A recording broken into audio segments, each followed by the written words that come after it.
如果我告訴你，1946年3月9日，哈爾濱水道街9號發生的那場謀殺，可能不僅僅是一樁軍統暗殺共產黨幹部的案件，你會不會繼續把這個視頻看下去？在這個案件裡，有一個人被槍斃了，但30多年之後又被平反了。有一個長期被稱之為國民黨女特務的女人，後來竟然被葬在北京西山的國安部英烈墓地。還有一個被官方資料稱作為已經在1946年被處決的人，卻又在另一份材料出現在幾年後的審訊記錄中。同一個兇手難道能夠死2次？同一個案件為什麼會出現2套甚至3套完全不同的兇手名單？更關鍵的是，李兆麟死後，誰失去了最大的政治機會？誰又是因此擺脫了一個無法控制的人？今天，我們就從這場距離中蘇友好協會只有100米左右的房子開始，重新走進1946年的哈爾濱。在前2集節目裡，我已經講過，戰後滿洲並不是一個簡單的國共爭奪區，中共、國民政府和蘇聯各有自己的算盤。站在蘇聯的角度上看，如果既不願把滿洲完整交給親美的國民政府，又擔心公開支持中共引發國際衝突，那麼扶持一個獨立的親蘇、由當地政治力量主導的政權，確實是一條值得考慮的道路。後來，北朝鮮政權的建立，也讓這種設想看起來並非完全不可想象。而李兆麟恰恰是一個極為特殊的人。1910年11月2日，李兆麟出生於奉天省遼陽州華子鄉小榮官屯，其家庭並非赤貧，其父李文彬曾畢業於奉天高等警務學校，並任職在奉天警務系統。後來，李兆麟進入東北抗日武裝體系，先後擔任東北抗日聯軍第3路軍總指揮、蘇聯遠東軍區第88旅政委兼副旅長。這意味着什麼？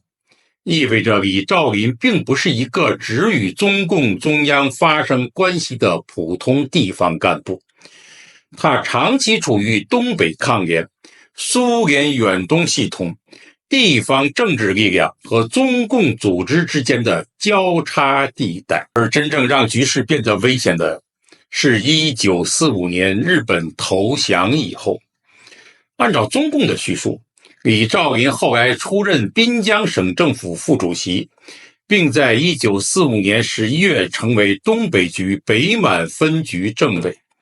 之後，中共撤出哈爾濱，他又以公開的蘇共黨員身份兼中共黨員身份擔任哈爾濱中蘇友好協會會長。可是，另一份中共內部電文卻留下了一句極其耐人尋味的話：李兆麟的任命非東北局本意，蘇方意圖明顯。這短短一句話，像一根針刺破了後來整齊劃一的黨史敘事。如果一個重要幹部的任命並不是東北局自己的安排，而是明顯帶有蘇方意圖，那麼李兆麟究竟代表誰？他是中共東北局的幹部，還是蘇聯另有安排的一尾棋子？這也解釋了為什麼後來東北抗聯歷史檔案的整理長期存在困難。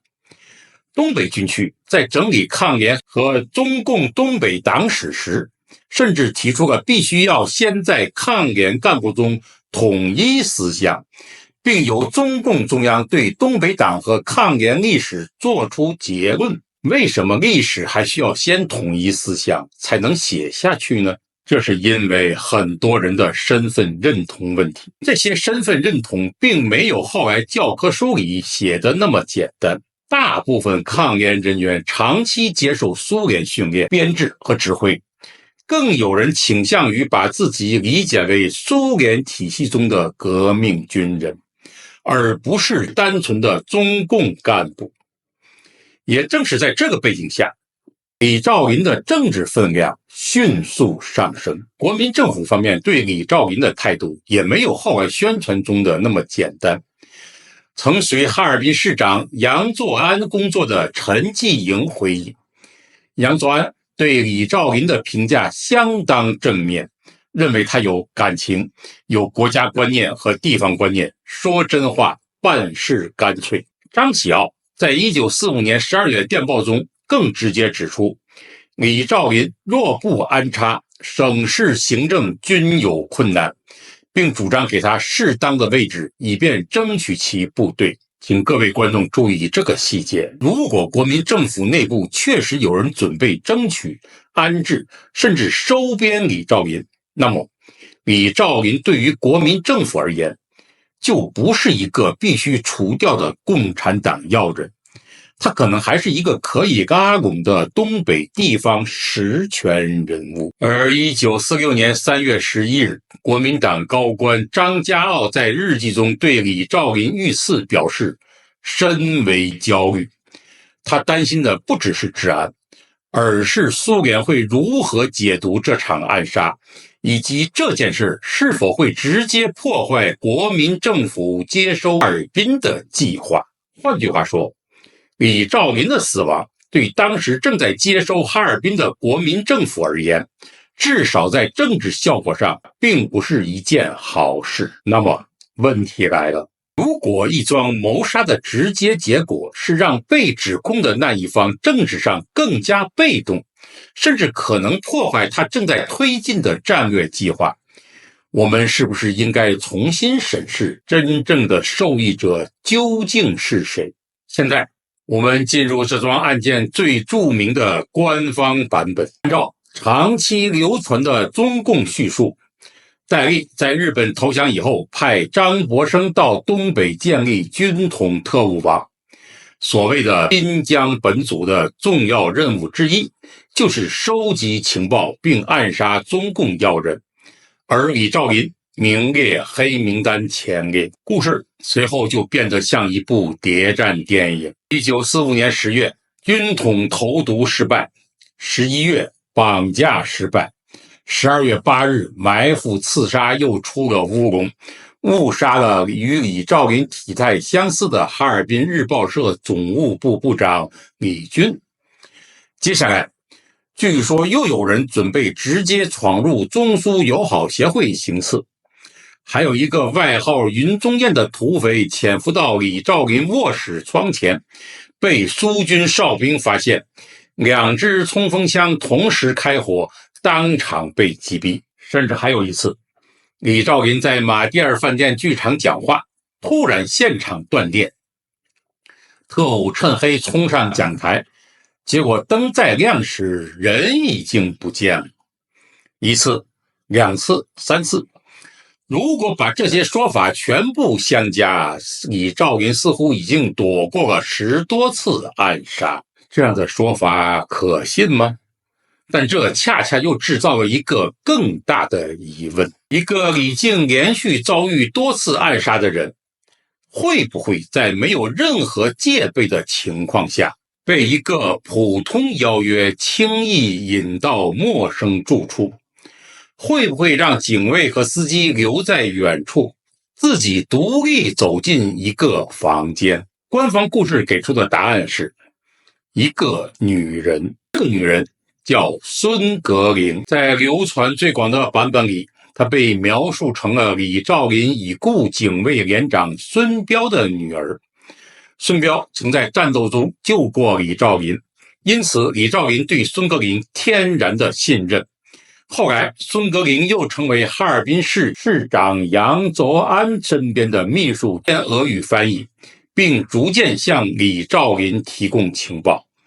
於是，一個極具戲劇性的陷阱形成了。1946年3月9日，李兆麟據稱接到楊左安的邀請，當天上午他還告訴妻子自己要去見國民黨市長，讓家人把衣服運好。下午他乘車出門，卻在離目的地不遠的地方讓司機和警衛留在車上，自己走進了水道街9號。門開了，孫格林迎出來，親熱地喊了一聲李叔叔。隨後他替李兆麟脫下大衣，而手槍就在李兆麟的大衣裡面，大衣被放進衣櫃，櫃門隨後上鎖。接下來一杯茶被端到了李兆麟面前，根據官方敘述，那杯茶裡已經放入了氰化鉀。李兆麟喝下之後突然倒地抽搐，並呼喊孫格林。埋伏在廚房裡的人隨即衝出，用刀連續刺殺。整個故事的時間、地點、人物、對白，甚至喝茶之後的反應都寫得極其具體，具體到仿佛案發時有人站在屋裡逐秒記錄。但問題也正是從這裡開始。第一，於秀豪並非典型軍統系統人員，而屬於警政系統背景。如果這一點成立，那麼後來整套計劃完全歸入軍統指揮系統，至少需要更多的原始證據來支撐說明。第二，楊左安是否真的在當天邀請過李兆麟，也存在矛盾。根據檔案和審訊記錄，楊左安並沒有發出這次邀約。李兆麟本身也有專車、司機和警衛，根本就不需要由對方派車接送。第三，也是最詭異的一點，楊左安後來因為李兆麟案被捕，並在1955年被處決。可是1982年，北京市中級人民法院又宣布原案屬於誤判，撤銷原判，為楊左安平反，恢復名譽。各位觀眾，這就出現了一個無法回避的問題。如果楊左安真的是這場暗殺的重要組織者，那麼為什麼後來又被認定原案誤判呢？如果連被指控為主謀的人都可以平反，那麼這樁謀殺案原先的證據鏈究竟還剩下多少？第四個疑問是孫格林本人。孫格林並不是楊左安的秘書，而是在中蘇友協協會工作。他出生成長在哈爾濱，並不存在後來故事中那種完整的軍統招募、訓練、潛伏的經歷。第五個疑問更加直接，水道街9號究竟是誰的住所？根據歷史檔案和審訊記錄，楊左安的臨時住所並不在那裡，國民黨接收人員另有集中住宿地，而水道街9號被指為孫格林當時的住處。到這裡，官方版本已經出現了多處需要重新核對的裂縫。然而，真正令人脊背發涼的是一件被保留下来的實物，這就是李兆麟的血衣。在東北烈士紀念館中，李兆麟的毛線上衣仍被保存。有一個特別值得注意的細節，衣物存在明顯自下而上的裂口，而且因為人在坐姿時衣服形成皺褶，切口呈現了锯齒狀。那麼一個新的問題出現了，什麼樣的攻擊能夠從人體下方向上造成如此巨大的切割傷？也就是從這一刻起，另一套完全不同的謀殺版本浮出了水面。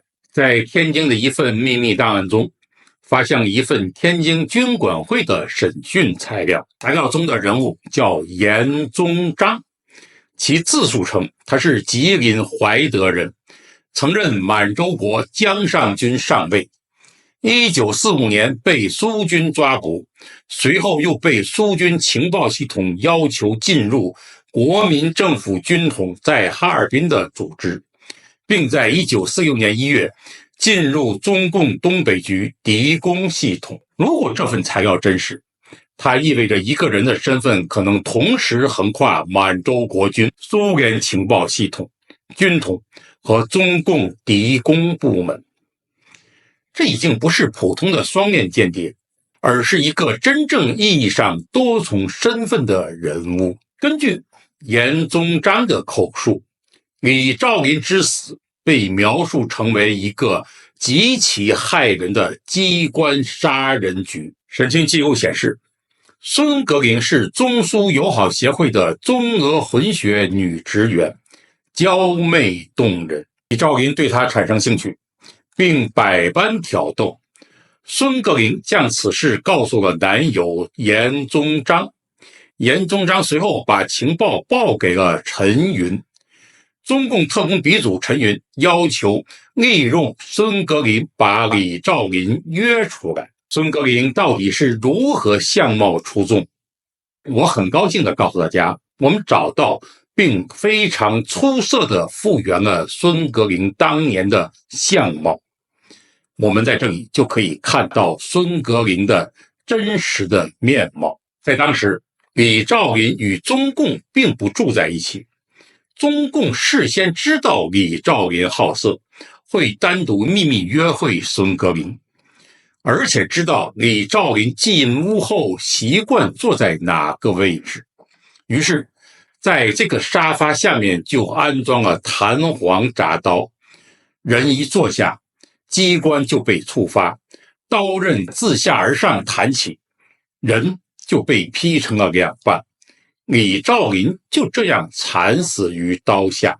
我想提醒大家注意的是，不是我們馬上要選擇相信哪一個故事，而是為什麼同一案件會留下如此彼此衝突的敘述，而在中共的敘述中一直沒有談到李兆林坐在沙發這一個細節。嚴宗章，有些黨史資料稱他是軍統濱江組別動隊長，另一些地方檔案介紹則把他寫成國民黨绥靖第2大隊突擊隊長。與此同時，另一名叫嚴立維的人又被寫成軍統濱江組別動隊隊長。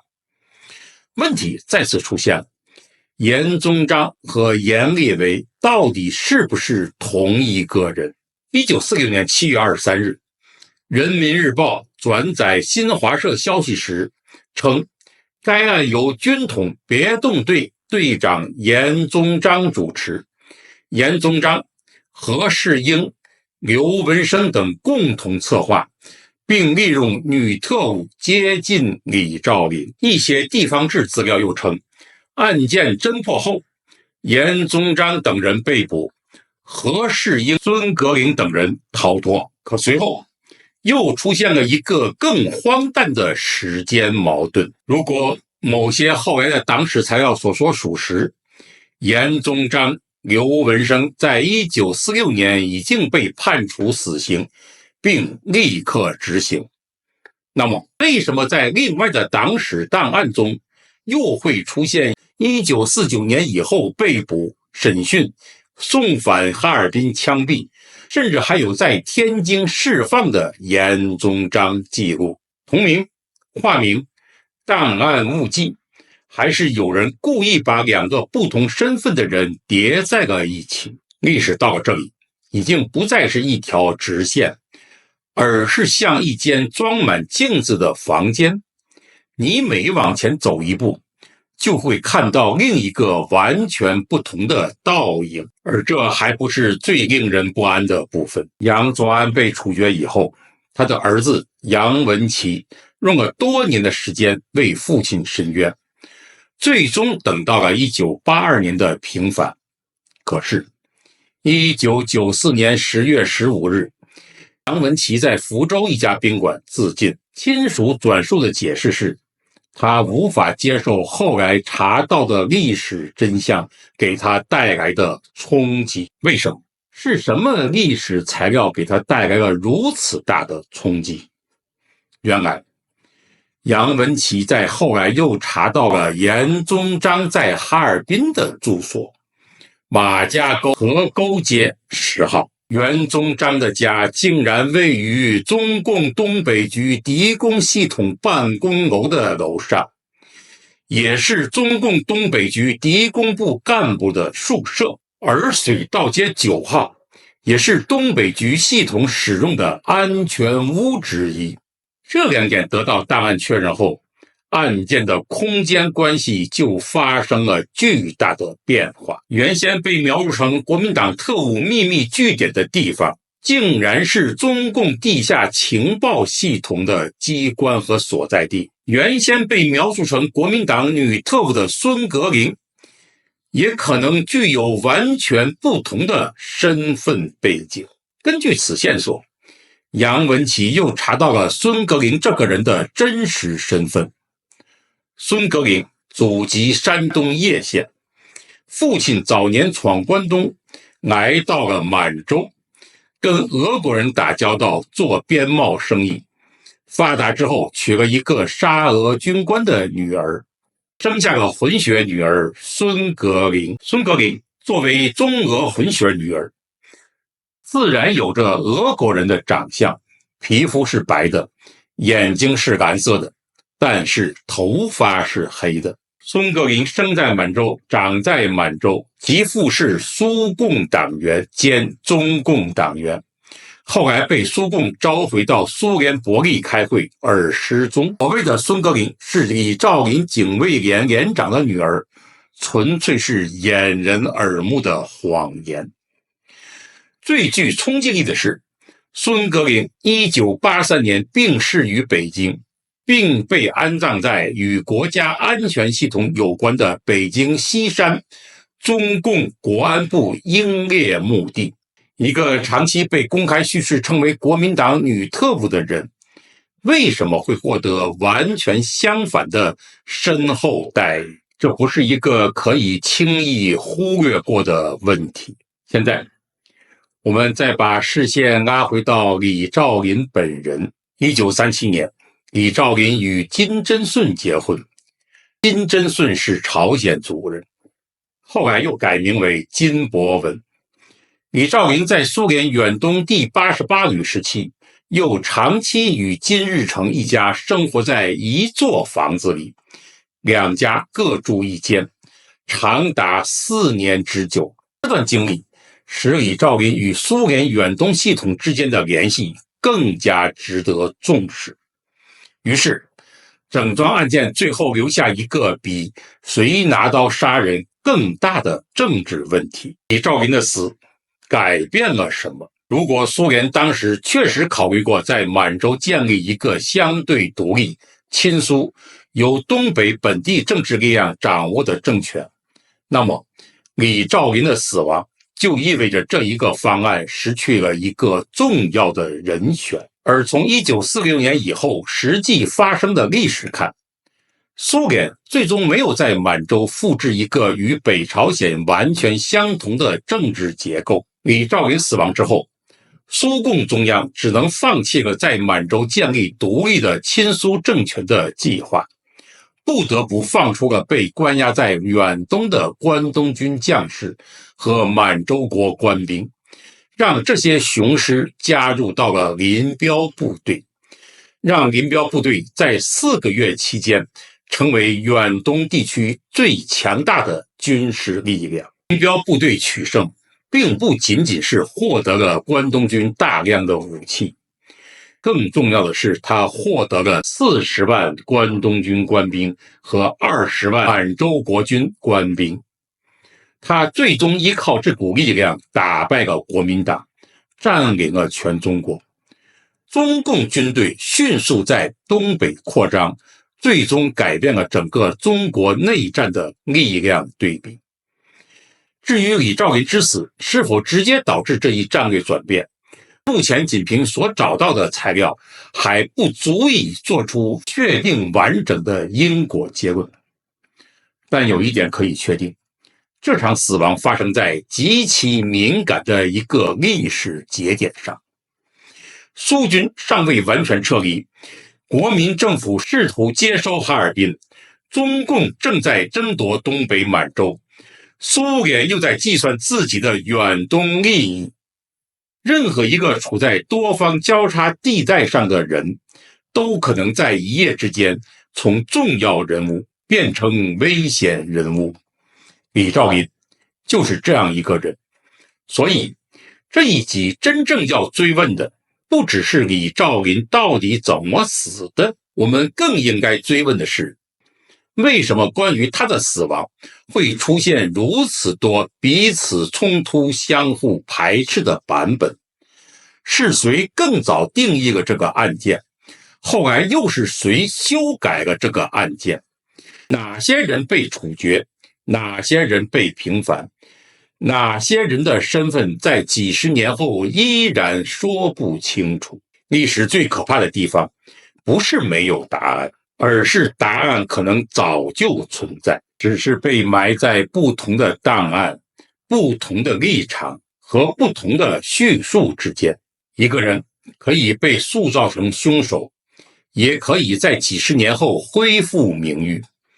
一個女人可以被寫成特務，也可能擁有完全不同的秘密身份。一個被宣布已經處決的人，甚至可能出現在另一份檔案裡復活2次，而被槍斃2次。這些矛盾同時出現時，我們能做到的不是急於宣布真相已經找到，而是繼續追查下去。其實，在前集我們談到抗聯楊靖宇的案件時，已經談到了一個被中共指控為叛徒，但後來又被中共平反的人。因為真正的歷史經不起害怕提問。這些歷史中共隱藏了多少？又有多少是真實的？多少是虛偽的？我們都需要進一步的追究。各位觀眾，由於蘇聯在戰後滿洲尋找政治代理人，以及2位被稱為滿洲金日成的人物命運，到這裡暫時告一段落。但滿洲的故事並沒有結束，下一期我們還會繼續打開那些長期被忽略、被簡化，甚至被完全改寫的檔案。也許下一份材料會讓我們今天看到的答案再一次翻轉。各位觀眾，請不要忘記點讚加關注，下期節目我們再見。